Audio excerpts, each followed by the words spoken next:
कार्यक्रम तारों तले जिंदगी।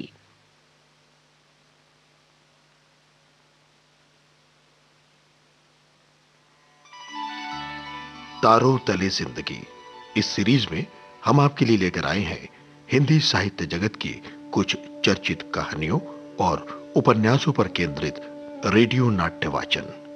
आइए सुनते हैं मुंशी प्रेमचंद की कहानियों का रेडियो नाट्य वाचन। आज की कहानी है दो भाई।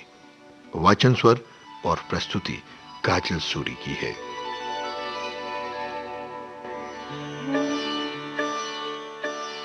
सुबह की सूरज की सुहावनी धूप में कलावती दोनों बेटों को गोद में बिठाकर दूध और रोटी खिलाती।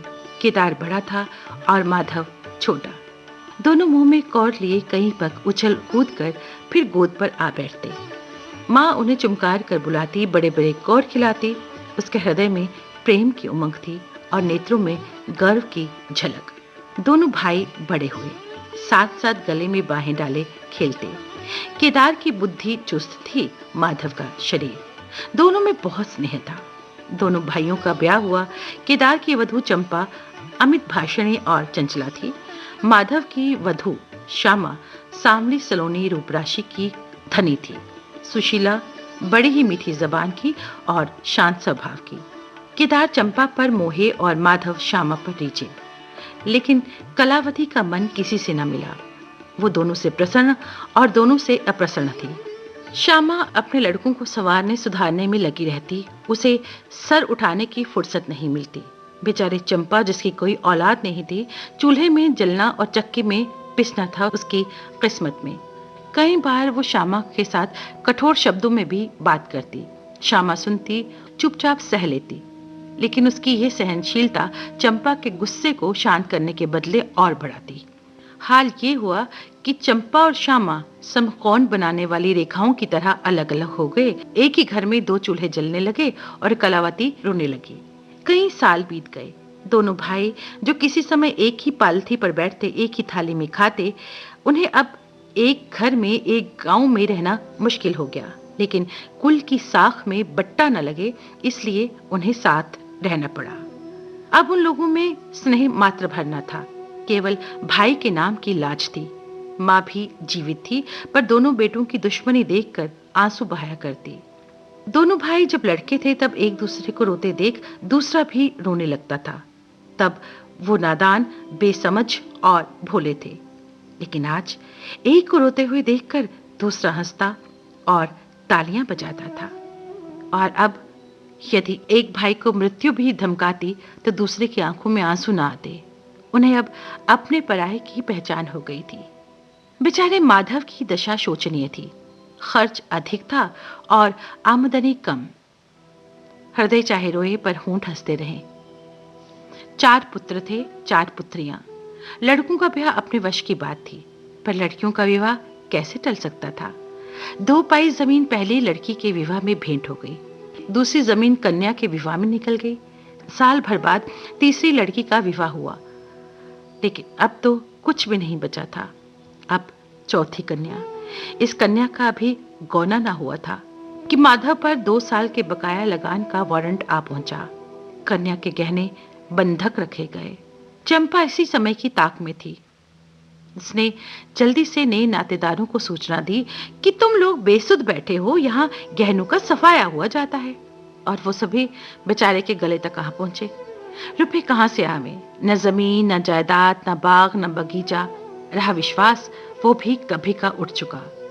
अब अगर कोई संपत्ति थी तो वो केवल वही 2 कोठरियां जिसमें उसने अपनी सारी आयु बिताई थी, और उनका कोई ग्राहक ना था।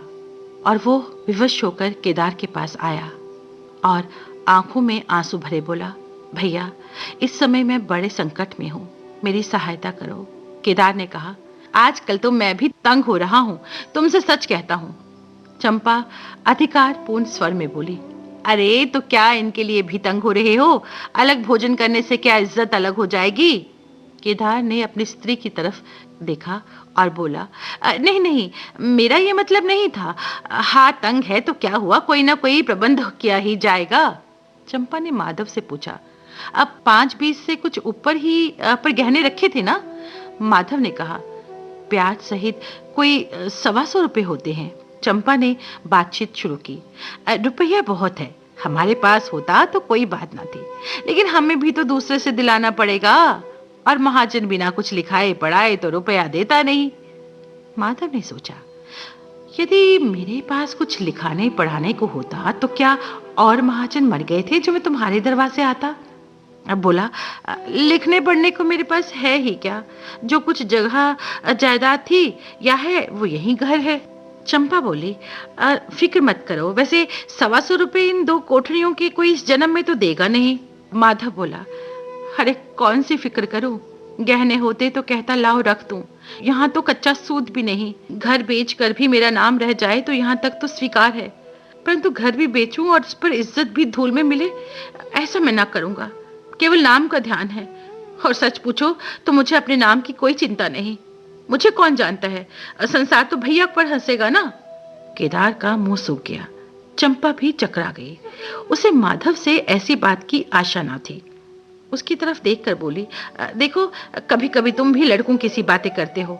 अब भला इस झोंपड़ी पर कौन से रुपए निकाल कर देगा? घर पर तो तुमको वहीं 4-20 रुपए मिलेंगे। हाँ, और रुपयों का प्रबंध हम अपने आप कर लेंगे।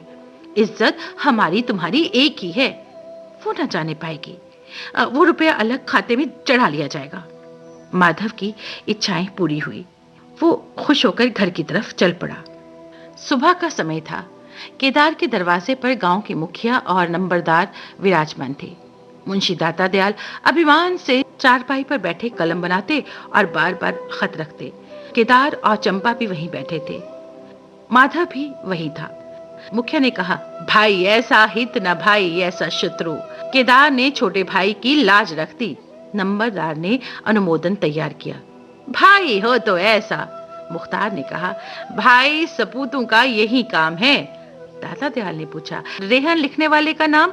बड़े भाई बोले, माधव वल्द शिवदत्त। और लिखाने वाले का? केदार वल्द शिवदत्त। माधव ने बड़े भाई की तरफ हैरान होकर देखा। आंखें डबडबा गई। केदार उसकी तरफ देख न सका। नंबरदार, मुखिया और मुख्तार भी हैरान हुए। क्या केदार खुद ही रुपया दे रहा है? बातचीत तो किसी साहूकार की थी। जब घर में ही रुपया मौजूद है तो उस रेहननामे की क्या जरूरत थी? भाई भाई में इतना अविश्वास? श्यामा दरवाजे पर खड़ी होकर ये सुन रही थी। बूढ़ी अम्मा ने सुना तो सूखी नदी उमड़ गई। उसने एक बार आसमान की तरफ देखा और माथा ठोक लिया। तारों तले जिंदगी, इस सीरीज में अभी आप सुन रहे थे मुंशी प्रेमचंद की कहानियों पर आधारित रेडियो नाट्य वाचन। आज की कहानी थी 2 भाई। वाचन स्वर और प्रस्तुति काजल सूरी की थी।